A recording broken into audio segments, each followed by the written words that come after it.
Welcome to the Automate and Grow podcast, brought to you by Cloud Advisory. Okay, we're recording.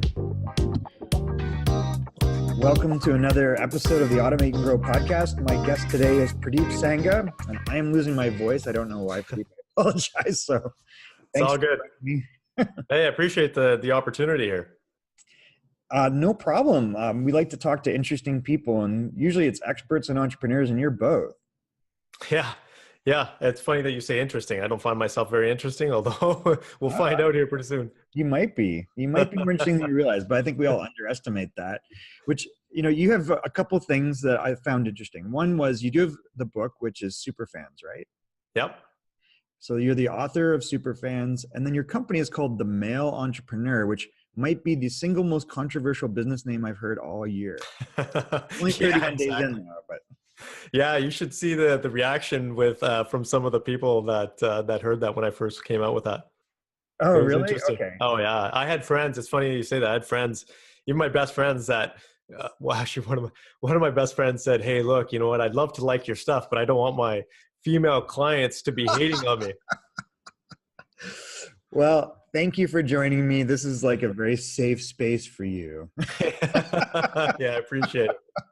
Well, so first off, I guess maybe you can tell me who is your typical client? You can kind of guess from the company name, but maybe you can share with me, who do you work with and what sort of things do you help them solve? Yeah, absolutely. So the guys that I work with are obviously typically guys on average, between about 27 to about 55 years old. They're the more the family oriented. Obviously, I'm a business coach, so I help entrepreneurs grow their business, but also help them have a better life as well. And it's really from a different perspective. You have a lot of people like, the hustlers out there. You got the Gary Vee style, the Grant Cardone style. Mine, I would say, is kind of in between that and more of a passive, not like a Robin Sharma or Deepak Chopra style, but kind of in between where, you got to work hard, you got to put in your time, you got to put in your dues, but it's having that balance between family and your business. Because as you know, when you have kids, it's, as a father, that is one of the biggest roles, most important roles in society, especially today. That's one of the reasons why I focus on the male entrepreneurs, because I see a lot of guys straying down the wrong path, and I know the impact it has on their children. Interesting. Okay. Yeah. And that's really the focus here, is by helping guys have, obviously bettering themselves, being more effective, not only as an entrepreneur, husband, and father. It just has a trickle down effect and an exponential effect, because their children, I'm hoping, will grow up with fathers that are more present with them, more mindful, that are more successful and are able to give their children more of what they want to give rather than struggling. That's an interesting connection. So, usually we talk to people and we always know what they do and how they do it that's special, but I like to get to the why. Mm-hmm. Right? Like, what motivated you to do this? And are you saying that your why was the kids of the entrepreneurs? Yeah, absolutely. And definitely the kids, because I know my father actually passed away a few months ago. Yeah, thanks. And he was not a role model or example, but a lot of the premises that I take, the good and the stuff that I saw him struggle with, I use that in the work that I do, because I saw my father come as an immigrant, had next to nothing, become successful, and the impact that he had on me. The biggest thing that I can say, Michael, is for a guy, presence is absolutely non-negotiable when it comes to society and for his kids, because that presence, I remember when my dad would come into a room, I would be like, my dad's in the room. And it was this presence that he had, this manly presence, but a very solid, very loving, very gentle presence. And that made the world of a difference for me. And my dad was an entrepreneur, but I never felt like he was not around. So you got the good part of it that you benefited from was it's obviously you learned the lessons of entrepreneurship from him. Yes. But at the same time, family was really important, it sounds like, to him. Oh, exactly. Yeah. It was a top priority for him. And it's a top priority for me. And I love that. I'm a dad, so My kid's probably a little older than yours though, but Yeah, mine are 5 and 3. They're little ankle biters. I got a 20-year-old. So. Oh man, you're light years ahead. Oh yeah, I know. I talk to people and they have like, oh, I got an 8-month-old. I'm like, you're crazy. I mean, You I was just laugh. at 10, but like it's a while ago. I'm like, yeah, I'm gonna go watch my kid play softball at university right now. I'll talk to you later. Yeah, exactly. Have an adult conversation, right? Or well, I think she probably wouldn't agree with you, but so I find it really interesting. That's great. So you've come from a place where you learned some of these lessons and now you're able to share them with the people that you work with. Mm-hmm. How did you get to the point where you were doing your own thing? Like have you always been in your own business or an entrepreneur, or did you ever work for other people? Or Yeah, I grew up working for other people. I fell into the academic path. okay. My parents being immigrants, they said, we don't want you to struggle like we struggled. So they pushed me hard into academics. That was my path. Got into the corporate world. But I always had this entrepreneurial drive, the spirit. I remember as a kid, I must have been like 8 or 9 years old, playing on the driveway with these Hot Wheel cars. You remember those? Of course. And just thinking, I want to have my own business doing good things for people. And I still remember that moment. I kind of carried that with me. And then through the frustrations of the corporate world, I was doing great. I was a very successful executive, but I was frustrated with myself and frustrated with my life. And I was helping entrepreneurs on the side. That's kind of how I came into this, because I'm a business strategy and tactics expert, right? I'm a business strategist.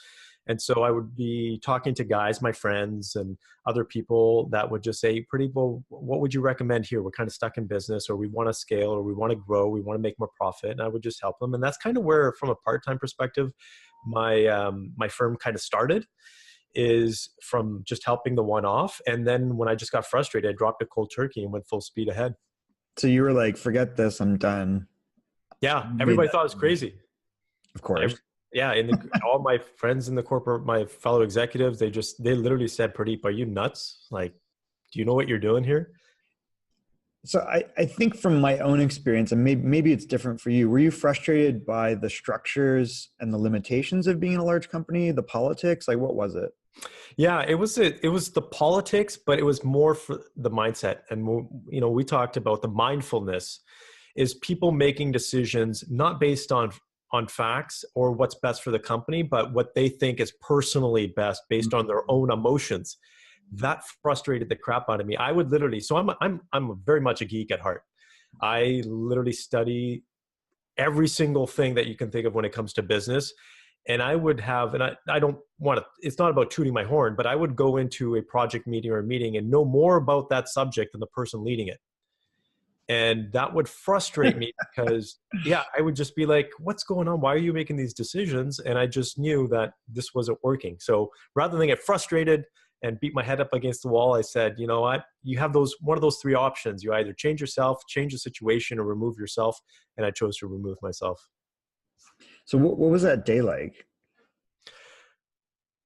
Wow. If I go back to that day, it was interesting because I went in there. I talked to a good friend of mine who at that time just kind of said, are you sure you want to do this? And I said, yeah, because so I came from the banking world, the banking sector. Okay. It's a small, it's in a Canada, tight, like you're in Canada, right? Yes. For the banking. Okay. So I can pick one of the 5 companies you worked for. Well, I was in the credit. I was actually in the credit union system. Oh, you were? Oh, okay.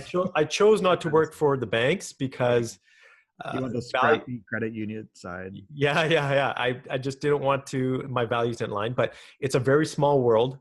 Majority of executives know each other. And I knew that if I did this, I'd be burning bridges. Which is weird, right? It's like, how dare you go on your own? You got to be part of the system. Was that kind of like part of the? Oh yeah. Like, oh, you're in or you're out, buddy. Yeah, and I could tell you, people, you're not.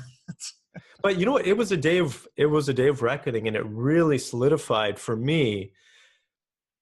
Wow, like what the corporate world is about. Not for everybody. I'm not saying this for every organization, but for a lot of them, it's a dog-eat-dog world. And when it comes to do they really care about you? I just came out of there knowing that, at the end of the day, it's just another organization. And that's why, why I do the work right now that I do, is because the guys that I work with, the people that I work with, man, I'm totally devoted to them.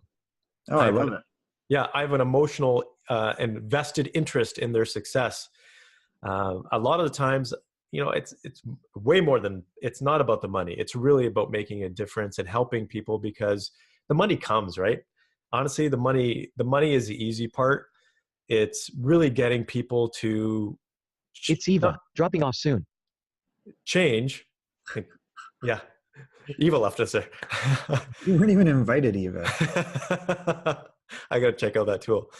But yeah, as I was saying, you know what? This world just needs more caring. I can't remember who said the quote, but we don't need more successful people in the world. We need more people that care. That makes sense. Because it's like, it's one thing to have accolades, but you boost other people up and you create community when you care about others, you're saying. Yeah, exactly. It's funny you mentioned that, because I just did a video shoot for one of my new programs, and the guy was like, "Oh, you went to all these universities and stuff, I'd bring out all your degrees." And I said, "I got them packed up in somewhere." He's like, "Oh, you don't have them all over your office?" I'm like, "No, that was in the corporate world." Right. It's like, look at my flag. Yeah, exactly. I always think of Kanye when I think of people's like, I think he's had 2 albums around this. Didn't you guys listen? Oh, that's hilarious. My degrees will keep me warm at night. Yeah, exactly. Well, it's interesting. So it sounds like you're like, for you, it was like affirming. You had made the decision. Everybody's feedback was trying to scare you into staying in, but it was almost like, no, you just like confirmed for me what I felt, which is you want me in the club because you like me in the club, which is cool, but I don't want to be part of this club anymore. Yeah, exactly. That was so it. And I'm a big spiritual believer. That's, part of being mindful is when you make those tough decisions, things just open up. In your gut when things are working for you, when you're down the right path and when you're down the wrong path. And sometimes we just have to listen to our gut.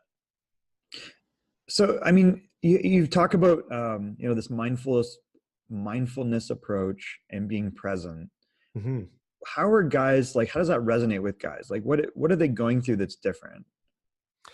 Wow. Well, first of all, just genetically in the way guys are raised, not very in tune with emotions. So girls, their speech develops earlier in childhood. So they're able to express, they're able to connect faster. And the way guys are raised are to be a little bit more independent, be driven, use more brute force. So we are not typically in touch with our feelings. I'm not saying everybody, I don't want to be stereotypical here, but most guys aren't fully aware of their own feelings. And if you're not fully aware, how are you going to deal with them, right? We as a society, not all guys, but even women fall into this category. We are driven by our emotions and we are slave to our emotions. We are not masters of our emotions. And when we can master our emotions, we can actually make better decisions, take better action, be more committed, and get better results towards our goals. So I struggle with this concept, and maybe you can, because I think you have a very definitive way to approach it. Yeah. I see this concerted effort in society, education, media to try and get guys to talk like a certain way that really, I don't think resonates with them necessarily or strengthens them. So I think that there's something to be said for being independent and taking your own path and, developing skills maybe of leadership, as opposed to just like I don't believe in catharsis. I don't know about you, but to me, that's almost like you're exposing yourself, and you shouldn't expose yourself to everybody. Yeah, I completely agree. Okay. So I was kind of curious, like, what's your approach to that? Like, how are you advising, and how does it work for, your male clients in that scenario? Yeah, absolutely. So the basis of mindfulness is 3 categories. Basically, you got to be able to be in the present. The challenge is that most people either operate in the future or in the past. So we're constantly insanity, right? It's insanity, right? So we're never living in the current, and I see this all the time. I do these experiments. Most people are living, okay, what do I got to do in the next hour? What do I got to do after this podcast? What do I got to do, tomorrow? Or what did I screw up on yesterday? They never focus on the present. And so it's like playing hockey. You know, you're big hockey. Hey, can you hit a puck tomorrow? No, you Right. can only hit a puck now. Can you hit a puck yesterday? No. Makes So sense. when you focus on that, and there's different techniques like meditation and breathing, and other things that you can do to be fully present and grounded, you can actually make better decisions. You can actually think better rather than having your mind control you, because our mind is actually designed to protect us. It's not designed to make us successful. Right. It's like that reptilian sort of thing going Exactly. on. And our mind is actually, you know, people like to think that we're creatures of thought. We are not. We are creatures of emotion. And so, I think what's the book? There's a book, and I can't remember what it was, but it talks about like even just the pack hunting nature. Like there's the open loop nature of part of our brain where that's how we resonate with people, right? Yep. But we're not consciously doing that. It's like, No. I don't know why, but I'm in tune with this. Yeah, exactly. And then there's the other components like your identity, who you are. And most guys don't know who they are. If I was to ask, you know, the listeners or whoever's listening to say, give me 3 words to describe who you are, most guys are going to struggle with it. They don't know off the top of their head. So for me, for example, I have 3 words I listed. I'm a driver, I'm a visionary, and I'm a leader. That's who I am. Right? So when I work with guys, I get them to figure out who they are, because when they figure out who they are, they're driven, they're committed to their goals. They know the alignment, right? And then it's really interesting you say that. I don't mean to interrupt, but no, go ahead. I'll tell you what came to my mind was, I don't know if it's like probably 2 years ago. Do you know Lewis Howes? Yep. Right. And he wrote a book called The Masks of Masculinity. Right. Yep. And I totally stopped listening to him. And I've met him, and you know, I like Lewis, but his premise was that you strip away your identity, that you should not be identifying as, you know, he uses things that he thinks that pain is associated with being a jock, with being a nerd, with being these identities that I think and I think he kind of missed the point of giving, you know, of crafting your own identity or identifying with what you stand for. Yeah. And maybe I missed the point of what he was saying. And I think he was a little disappointed in his book, who it responded with or who it resonated with, because it resonated with women, not men. Yeah. And I really focus, and this is where I talk about mindfulness. I was actually contemplating using a masculine mindfulness. And here's why. What he was trying to illustrate was from a spiritual perspective. And if you strip back all the layers, yes, we are a soul, and all our souls are connected. We're just big balls of energy. And the identity that we put on is how we're living this life in this lifetime as human beings. But you cannot separate the two. And maybe that's the mistake he made. I cannot separate. Or maybe I missed it. Well, I can't no one can tell me that, you know what, I can strip away my identity, because today I'm living as Purdeep. Right. That's who I am. Right. I know I'm beyond that in terms of energy and a soul and connected to the universe. But through this vessel of a body, I'm a human being. I'm a guy. I'm a father. I'm a husband. And I have 2 young kids. And I'm a driver. I'm a leader. Right? And I'm a visionary. That's who I am. You can't strip that away, because to strip that away, that's why it's the difference between old school mindfulness and what I call the modern mindfulness, which is what I focus on, is you gotta be, if you're a guy, you gotta be in that presence, right? You gotta be, if you have that side to you, you gotta embrace it. You gotta appreciate it. And that's why I say being mindful isn't about, I laugh, shaving your head and becoming a Tibetan monk, because I've thought about that. You did, really? Well, I was just thinking, I thought it'd be cool, because to be enlightened, but to be enlightened is to live as who you are. That's enlightenment. And maybe that was his message, and I just kind of missed it. So not to criticize, but I think that, you know, and maybe it challenged what I thought he was saying. Like I was like, no, I don't think that's right. We need an identity that's, you know, like a touchstone, right? It's like, oh, absolutely. That's our reference point. It's our default. It's our default. And the challenge with most guys is they don't have a default, or their default is misguided. Or negative. Or negative, right? Because guys have that same feeling, is not feeling like they're enough, right? Or they're doing things wrong. They have the same feelings. But I'm glad you touched on that, because that's why the male entrepreneur exists, to help guys, because there is a big movement out there as well that is almost anti-masculinity. It's self-serving though. Yeah. And people don't It's understand. bad for society. It's bad for kids. Oh, absolutely. So I'm going to, In my this might be a opinion. little bit, chauvinistic, but I'm not. But having the present, and I can speak about it because, Yeah. having my father as a strong male figure in the house, man, that just strengthened me that much more. That gave me more appreciation for the females in my life, my daughter, my wife, because of that.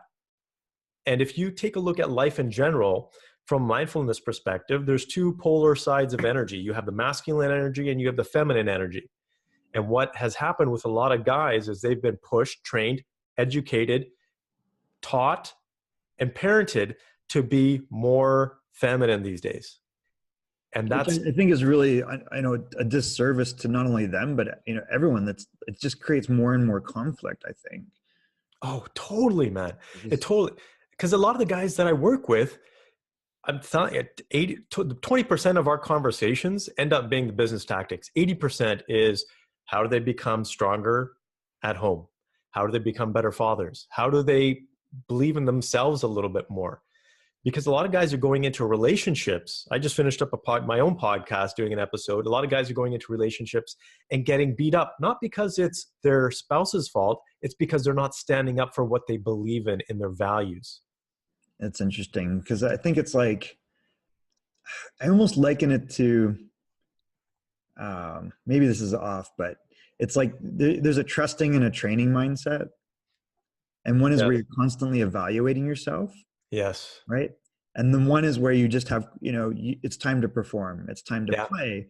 And you can see when it's probably the same in business, in family, any relationship, and in definitely in sports, where if you're evaluating yourself when it's game time, you're never playing well. You're No. never in that point. So it's interesting when you don't have those solid structures, maybe to know, like, no, that's me. I've already dealt with that. That's kind of what you're talking about, right? Which is like establish that identity.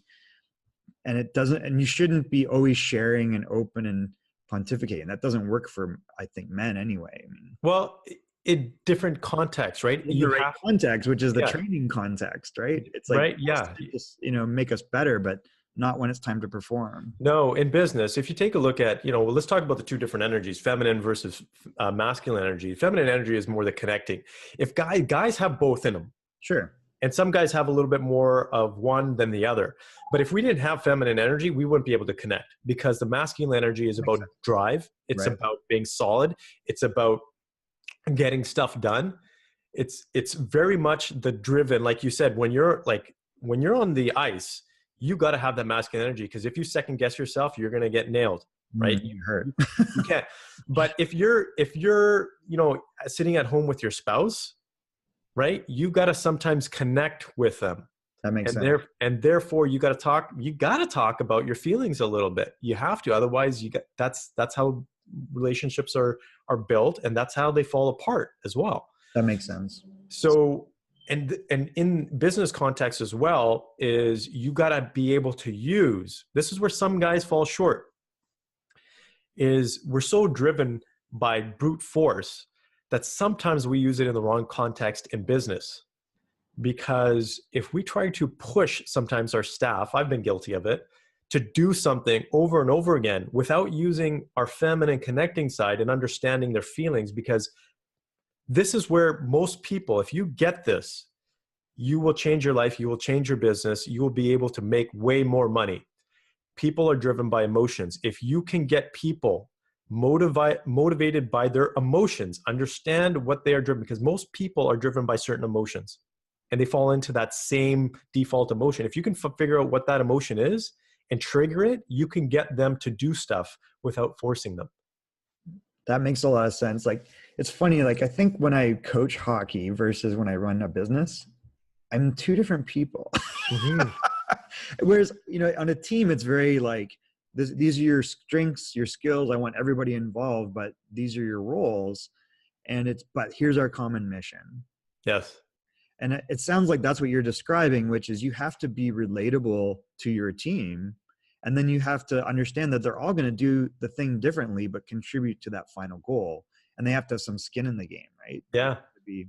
And you got to be able to flex back and forth, right? You have to be able to distinguish between the two.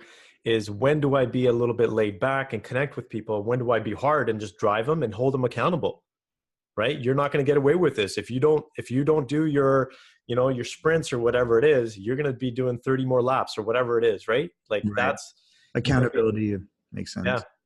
So those are, it's a technical aspect. People think mindfulness is just sitting there cross-legged meditating. No, this is why I've really structured it. So guys coming out of this can have a really structured program so they understand themselves better, their business better, their relationships better, and actually have a game plan. I love it. Okay. And then there's a third element that we were going to which is the emotional mastery, right? And so there's the presence, there's what I call the I am, right? Who am I, my identity? And then there's emotional mastery. And this is where a little bit of science comes in, and I explain really what emotions are, right? They are just feedback from your brain. Your body is basically telling you something that you're feeling through your mind. And in most cases, it's subconscious. You don't even know it.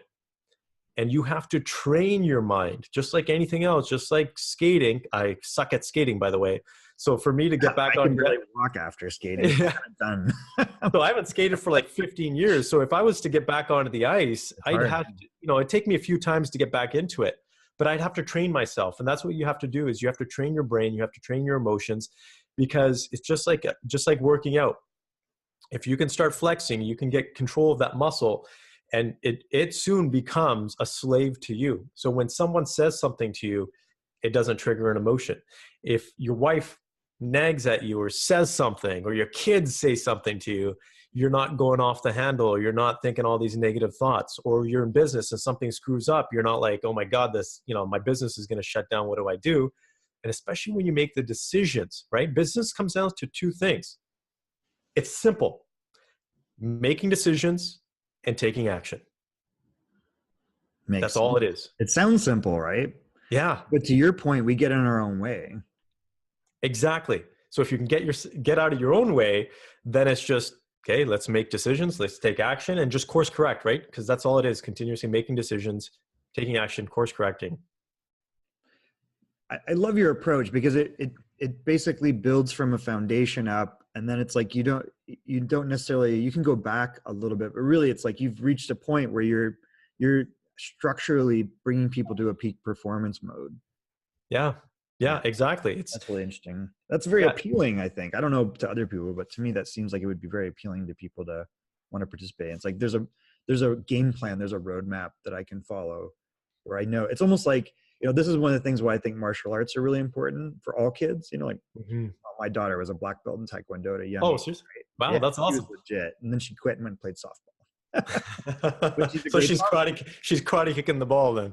Yeah, no, I hope you don't kick in softball. But what I loved about it was like progression, right? Mm-hmm. You knew that there was somewhere between where you were when you started at a white belt and you were going to get to black belt, and there were stages in between where you could acquire skill, demonstrate capability. And that sounds like what you've almost taken as an approach to your clients. So I really love that.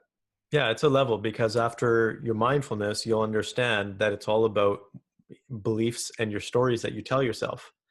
And then from your beliefs and stories, that's how you make decisions. And from your decisions, that's how you take your action. And from your actions, you have your outcome. So there's a system that I use with the guys that I work with that really outlines. And at the end of it, they're like, wow, like I can see why I'm not where I want to be, or how I can get to where I want to be. Wow, that's interesting. That's incredible. Yeah. I'll just have an example. I was talking to a young gentleman, very gifted. He's my media guy, and he was talking about his business plan, and I was sitting there talking to him, and he had these, we were just talking, and he wanted to grow his business. I said, okay, well, what are you working on? What's your goal at the end of the day? Well, I don't know my goal. So I asked him, in 3 or 5 years, what do you want your business to look like? And he had 3 options. And I asked him, you know what, if you have 3 options, how much are you going to be able to, how much energy can you devote to 3 different options? You have to know. About 3? I have this problem. Yeah, we've been trained 3, right? Everything's. Is that 3, what it is? Yeah, because our mind can easily remember 3 things. 4 is tougher. Naturally, 3 is like it's actually a mind thing. You can actually, that's why marketing, a lot of things are in threes, right? Pick this option, or the middle option is the best option. Interesting. As opposed to what you're talking about is like, he probably needed one option. Yeah, he needed one option. He needed to put his head down and actually focus all his attention to one option. That doesn't mean you close your eyes to other areas, but if you're putting 30% into each option, it's like playing sports, for example. If you're going to play hockey, football, and soccer. It's so funny you say that, because there's this thing in the US which is funny, USA hockey encourages players to play other sports. Mm. And I always go, no, that's wrong. I go, yeah, maybe to a point when you're like, 8 or 10 or something, but the reality is you need that specialization. Yep. And I think that's how, I think they don't want people to quit, and it's not a natural game here, but it always drives me nuts when I hear that, because I think that I go, you know what, how many football coaches tell you to go play soccer? Yeah, exactly. Or, how many baseball coaches tell you to go play basketball? Like none. Yeah. But it's interesting to say that, because it's like, you got to pick your lane, right? Yeah, because here's the thing, man. Ideas are a dime a dozen, right? Entrepreneurs don't get stuck because they don't have ideas. I can sit down with most guys and they'll be like, yeah, I can do this, or I can do this, or that's not the issue. It's how they control their emotions, because they got the ideas. They're just not acting on those ideas. And I can personally relate to that, where it's like you get into this mindset where you think the solution is to come up with a new idea. And that's not always the way. It's more like, no, fix the problem in the idea you have. And it gets addictive almost, I think, too. Like, it's like you get jazzed by the potential of something. Yeah. And then you go prove it out, and it's on to another thing. That's it's a risk, right? That's not the way to, you have to really hold yourself back. And that sounds like part of the mastery you're talking about. Oh yeah, absolutely. It's being dedicated. It's being able to identify which emotions are actually controlling you. So this gentleman that I was talking about, he had 3 options, because you can't fail in 3 options. You got too many safety nets, right? So if he went down one path and it wasn't working out that well, he'd jump onto another path. That is really, it's so interesting. You just said that, and that clicked something in my brain. That's really interesting. Mm-hmm. You can't fail if you have 3 options. Yeah, exactly. So it's like burn the boats, pick the one option. Pick the one. You can always have a safety, but just pick one, give it all you got, and you're committed, right? And so therefore your mind is not playing games with you. It's not telling you, that's really interesting. Right? And that's the emotional mastery part. That's really interesting. I mean, it's my response to that is, it's probably, I'm sure people you work with struggle with that, right? Mm-hmm. It's part of creating your own thing is assessing an opportunity, and that can be fun. And then the painful part is, or you get information that no, it wasn't a good idea, and it's the inclination might be to bail, right? Yeah, and every, like, entrepreneurs, if you take even Apple, for example, and Amazon, they have limited resources. Mm-hmm. In business, you have limited resources. In life, you have limited resources. So everything has an opportunity cost, which means that you need to figure out where you need to put your energy and your resources. If there were unlimited resources, you wouldn't have to worry in business. You could do whatever you wanted. But that's not the reality of things. So therefore, you have to learn how to put your money, your time, your effort into what's going to work. And again, goes back to having the discipline to master those emotions that are putting you in different directions. And yeah, exactly.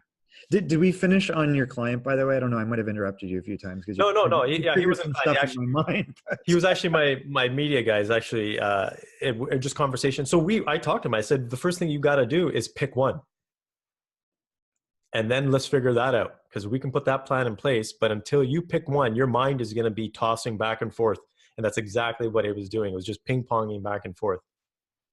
And how did he pick one? Well, he just went and said, here's what it was. He knew in his heart what he wanted to do, but he didn't want to put all his eggs in one basket, because he was afraid subconsciously of failing. right? Because our mind is designed to what? Keep us safe. Yeah. That's really interesting. Yes. I love it. That sounds like a huge breakthrough, hopefully, for him. Yeah, definitely. It's a huge break for everybody, even myself. Every day I'm always wondering, okay, the decisions that I make, what are they based on? What are the filters that I'm using or seeing through? What are the lens that I'm looking through? Because I always catch myself like, interesting. This is why I did this. Well, you've got those checks and balances now, where you're Yeah. probably learning because you're teaching, right? Yes, exactly. I love that too. Um, so who coaches Purdeep? Oh, wow. Well, yeah, great. So I've always been a student. So my grandfather said to me as a young age, so my background is Indian, Sikh faith. Yep. When Sikh actually means to learn. And Oh, yeah. And okay. so I'm constantly learning, reading. That's what all you see is books everywhere. But I also have, publicly, I'm not supposed to say names, but I have some very high profile mentors that I pay a lot of money to, that mentor me and are my business coaches. So I have a personal trainer, for example. Him I can mention. He's one of the guys that trained The Rock, for example. Oh, I wow. have, Damn. yeah. I was going to say you look like a buff Robin Sharma. Oh no, yeah. Although Robin's actually pretty buff now. He's been working out, right? Yeah, he's like a marathon buff though. He's like, I don't know. I think before he was just really, really, really skinny, right? But I was Yeah, like, hey, it kind of reminds me of Robin. yeah. So I have business coaches. So I have business coaches specifically, and these are like the best in North America that coach me from a marketing perspective, even from a mindset perspective, spirituality perspective. So I'm very, how would I say, I'm very thankful for the opportunity that I've had, because all of that knowledge, I pay a crap load of money, man. It's sick. I don't even want to sit. Was that a problem for you to do? Because that's always a problem in my head, knowing where to invest that. Because it's like, okay, if you get over that hump of, I know I need to do this too. Yeah, it was initially when here's one of my first examples is I paid 20 grand US for a 2-day session with one person. Wow. A marketing, ended up being one of my clients after, actually. Cool. It kind of paid back, but I learned that if you get the best, you can save yourself a lot of money. So what is it going to cost you being stuck in your current position? That's what it is. And I'm a business coach myself, and I never do hard sells or hard pushes, but I can bet you anything that the money that people are going to pay me, because I'm not cheap, is going to be paid over by tenfold, because I'll get them out of the roadblock a lot faster, a lot sooner, because they'll just be stuck. Oh, it totally makes sense. I can totally, but I think there's that chasm where people got to get over it and buy into it that, yeah, this is just how I gain access. Well, and the coaching industry is one of the fastest growing industries in basically North America. It has good things and it has its bad sides too. The good thing is that people will have a lot more access through technology, through online programs, to expertise, right? So I can reach a broader audience through group coaching online, which I do. But the other crappy part, which I'm seeing a lot of these days, is you have a lot of overnight coaches. Which, yeah, it can be okay, but it cannot be okay. Yeah, it's okay from the perspective of, I always encourage people to follow their dreams. Right. Put yourself out there, because that's how I started. You have to, but you also have to have some kind of basis and background, because when you're a coach, you have to understand. I'm not saying hockey's not anything serious. It is absolutely serious, especially at the level that you're playing at. But you have playing at a high level, but yeah. But you have people's lives at stake, right? You have people's businesses at stake. You have their personal lives, their basically their parenting, their relationship. So you have to be very cognizant in terms of the information that you're providing, the knowledge that you're delivering, the programs that you deliver, because people are starving for that saying, people are starving for wisdom, because there's so much knowledge out there, but they're looking for stuff that really helps and really makes a difference. For sure. And I kind of struggle with this because I think you have to buyer beware on everything, because the reality is you could get a young person. I've said this to other people. You can get a young guy that knows a platform or a methodology that you Yes. don't know, and he doesn't have the emotional barriers that you have to getting it done. Yes. I've seen that a lot where you're like, holy crap, that guy's young. It's like, well, you were young once too, buddy. And you were doing big things. Like, don't, so I guess I don't begrudge anyone. I don't think that, I think the wrong way to think about it in my head is that it's a caste system or a union, right? It's like, No. let them do their thing. And if you buy into what they're saying and they actually help you, that's all that matters. Exactly. Yeah. Bang on. Well, listen, I've taken a lot of your time, and I could keep going because it's a really fascinating conversation. Is there anything else that we haven't covered that you would like to touch on?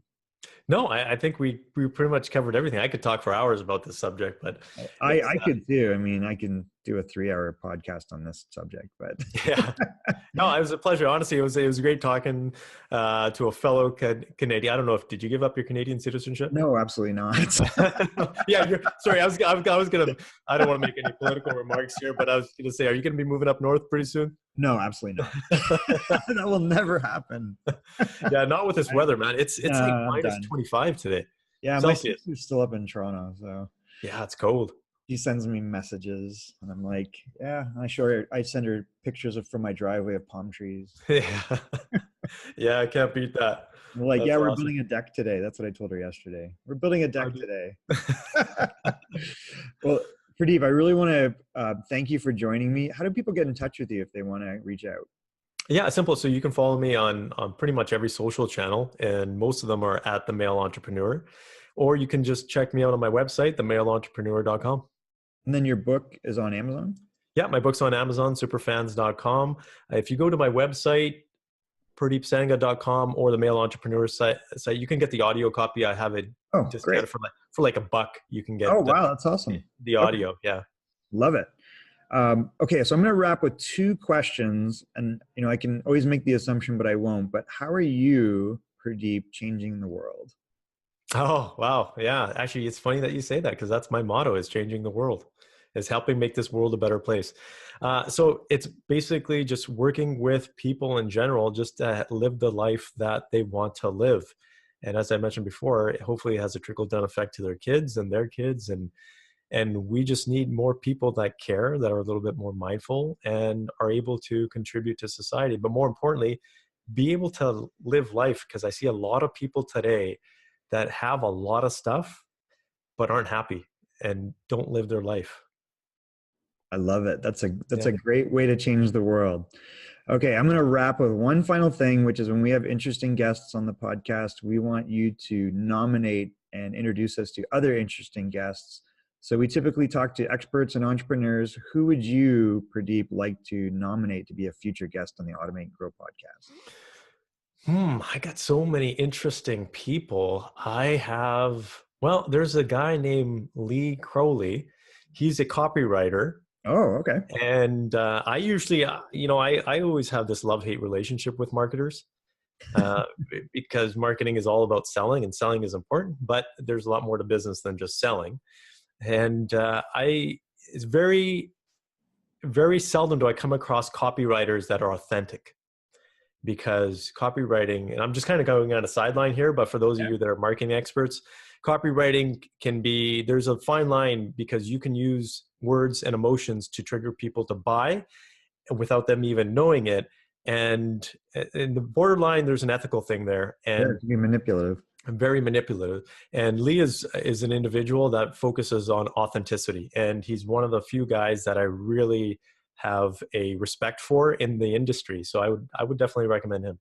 Okay, so Lee Crowley, right? Crowley, yeah. You have been nominated by Purdeep to be a guest on the Automate and Grow podcast. So we will accept that introduction, and I look forward to having you on the podcast in the future.